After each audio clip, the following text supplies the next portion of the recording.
আজই করুন আধার আপডেট, নইলে পড়বেন বিপাকে। আধার কার্ড বর্তমানে ভারতীয় নাগরিকদের পরিচয়ের জন্য সবচেয়ে গুরুত্বপূর্ণ নথি হয়ে উঠেছে।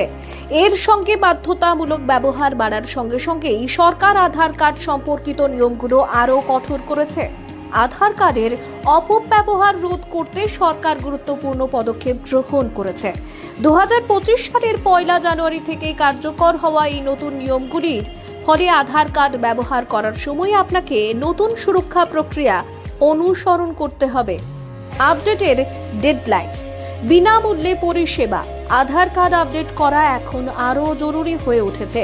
যদি আপনি গত 10 বছরে আপনার আধার কার্ড আপডেট না করে থাকেন, তাহলে এখন এটি আপডেট করানো অত্যন্ত গুরুত্বপূর্ণ। সরকার আধার আপডেট করার ডেডলাইন 14 জুন 2025 পর্যন্ত বাড়িয়েছে। এই সময়ের মধ্যে ঠিকানা, জন্ম তারিখ বা মোবাইল নম্বরের মতো তথ্য বিনামূল্যে আপডেট করতে পারবেন। কারা উপকৃত হবে?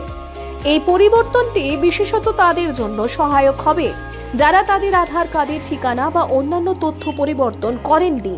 ঠিকানা আপডেট না করার ফলে আধার সম্পর্কিত অন্যান্য পরিষেবায় অসুবিধা হতে পারে। তাই যদি আপনার আধার কার্ড বেশ কয়েক বছর ধরে আপডেট না করা হয়ে থাকে, তাহলে 14 জুন 2025-এর মধ্যে এটি আপডেট করিয়ে নিন, যাতে ভবিষ্যতে কোনো সমস্যা না হয়। আধার কার্ড অপব্যবহার প্রতিরোধে পদক্ষেপ। আধার কার্ডের অপব্যবহার ক্রমাগত বাড়ছে। বেঙ্গালুরুতে এক সফটওয়্যার ইঞ্জিনিয়ার ট্রাই অফিসার সেজে মানুষের আধার সংক্রান্ত তথ্যের অপব্যবহার করে 11 কোটি টাকার প্রতারণা করেছে। এ ধরনের প্রতারণা রোধ করতে সরকার আধার ব্যবহারে কঠোর নিয়ম প্রয়োগ করেছে।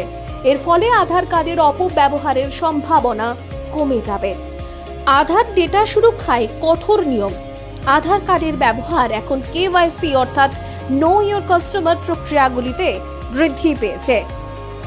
এর ফলে আধার ডেটার অপব্যবহারের ঘটনা বেড়েছে। সরকার এখন বিশেষ সুরক্ষা ব্যবস্থা চালু করেছে, যা নিশ্চিত করবে যে আধারের তথ্য কেবল বৈধ এবং আইনানুগ কাজের জন্যই ব্যবহৃত হবে। প্যান কার্ড লিঙ্কও বাধ্যতামূলক।